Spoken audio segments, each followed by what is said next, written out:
Hello and welcome to the Halloween special of the Book Club, with me your host Geoffrey Gibson, and today I am going to be talking about Frankenstein by Mary Shelley, so let's not waste any more time and get on with it. The novel Frankenstein by Mary Shelley is about a Swiss man called Victor Frankenstein, who was obsessed with natural philosophy, so much so that he one day created a monster from body parts he had collected. That monster soon killed Frankenstein's two brothers and wife and swore revenge on Frankenstein for creating him because he was seen as a monster. In the end, when Frankenstein died, the monster hung above his body, saddened by his own wrongdoings and the death of his creator. Gothic fiction usually contains horror, supernatural beings, death, and sometimes romance. This novel contains all of these things, which can be seen from all the murders in the story and the horrors that the characters felt when they saw the supernatural being, the monster.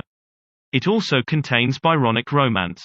The main character is deeply obsessed with science and philosophy to the point of attempting to create life.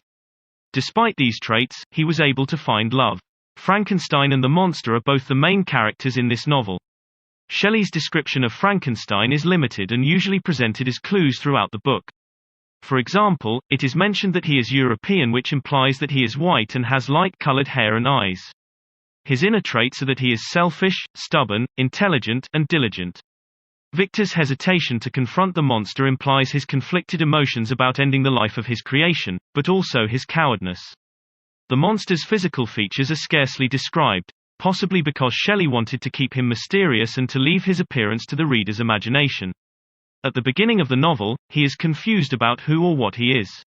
Later on, he develops into an intelligent being who has feelings and a mind of his own. The novel was written during the first stage of the Industrial Revolution, which was a time when people's thirst for knowledge had greatly grown. This is reflected in Frankenstein's obsession with science. Another trait of Shelley's society is the desire to understand and control nature, which Victor displays through his attempt to create life.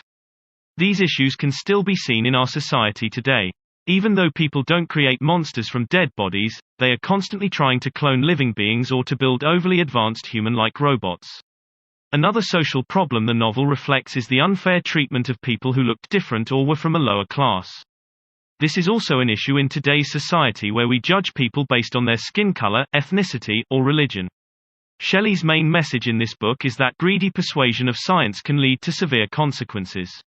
She urges mankind to be cautious when developing new technology and warns them that even though they can do something, doesn't mean they should do it. This is a message that is very relevant in today's society where technology is advancing out of hand. The novel also emphasizes the importance of family.